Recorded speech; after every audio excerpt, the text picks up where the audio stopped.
Presented by Hyatt Regency Guam. Cafe Kitchen now open daily for breakfast, lunch, and dinner. Half a day and welcome back. Now for many of you, you celebrated Independence Day at Polaris Point with the Freedom Rocks Festival, and taking the stage was the band Papa Roach. Now as a fan, this was a fun interview. I sat down with guitarist Jerry Horton and lead vocals Jacoby Shaddix. Here's more. I tear my heart open, I sew myself shut. My weakness is that I can't do much, and my scars remind me that the past is real. I tear my heart open just to fail. Drunk and I'm feeling down. Over the past 2 decades, Papa Roach have established themselves as true trendsetters in rock music. The band, hailing from Vacaville, California, was formed back in 1993. They are lead vocalist Jacoby Shaddix, guitarist Jerry Horton, bassist Tobin Esperance, and on drums, Tony Palermo. Jacoby explains how the band came to be.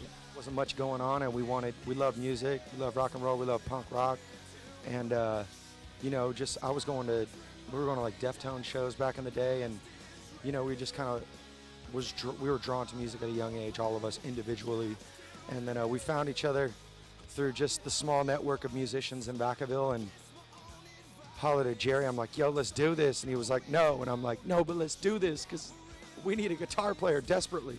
And so he joined the band, and that was 1993, and it's been off to the races ever since. Cut my life into pieces. This is my last resort. Suffocation, no breathing, don't give a Last Resort, from their first album, Infest, was an instant hit, and 17 years later, it still continues to be on heavy rotation on rock radio. They recall flipping out the first time they heard the infectious tune on the airwaves. It was that classic moment that, you know, you see in the TV shows or the movies. We're just like, Oh, we made it! Yeah. We made it! Yeah, I remember I remember where we were too. We were in a van on our way to a show in LA, and Last Resort came on the radio, and I just was blown away. Jacoby says the response to Last Resort was a humbling one. When Last Resort dropped, you know, we were like, we had been slugging it out in the trenches in a van, doing it like that, and you know, Last Resort hit, and we figured, oh, we're just gonna keep, you know, building this thing slowly, and it was like a rocket ship to the top. Like, you know, we went from like living in a van down by the river to like living in a penthouse suite. Yeah, so it was pretty wild. In 2001, the guys were nominated for a Grammy for Best New Artist. I think at that moment, I really didn't understand or appreciate the space that we were in. I think until years later, I'm like, oh my God, like we were nominated for a Grammy. Like that was, you know, we didn't win, but still that's a huge honor. And we had a lot of people that were just digging us, man. I remember like Timberland shouted us out in a Rolling Stone magazine as like one of his favorite records of the year, you know, and so moments like that, we were like, I had to pinch myself, like, oh snap, this is real. But with the sweet came the sour. A few years after the band had it rough. There was a really, like, we just hit the bottom, you know. It was like we went from the top straight to the bottom, and then we had to build our career back slowly, you know, and now, years later, you know, it's 2017, and we've really built like a legacy, you know, in rock and roll for ourselves, and I think that, you know, it really came from hard work, you know, and when we went to the top, it was a trippy experience for us, you know, but I look back and I'm like, thank God we had to work our asses off to get where we are now, because I think that it's offered us an opportunity for a career.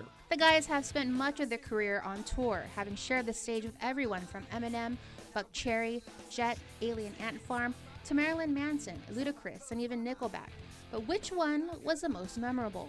for me, it was in 2000, Korn took us out on tour, and it was our first big arena tour.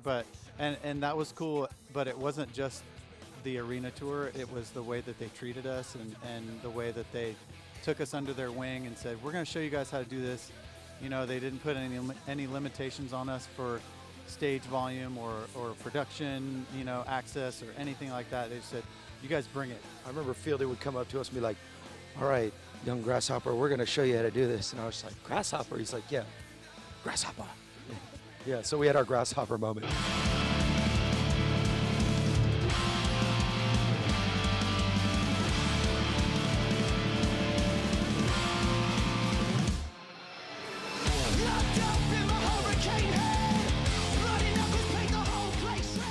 In May of this year, Papa Roach released their 9th album, Crooked Teeth, with the band returning to their humble and hungry roots. We all grew individually as writers and creators on this record, and I think it just speaks volumes for the band. It's a banging record. I encourage like any fan out there that digs P. Roach or was into our music back in the day and hadn't heard about, been down with us for a minute, y'all need to go check this new record out because it's like the rebirth of P. Roach. Crooked Teeth displays the various sides of Papa Roach and illustrates why they've managed to remain relevant while musical trends ebb and flow. We just write the best songs we can.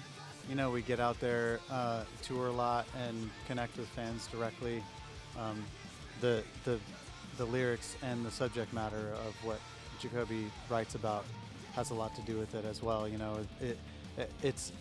It connects with the fans on a much deeper level than just, hey, that's a cool riff.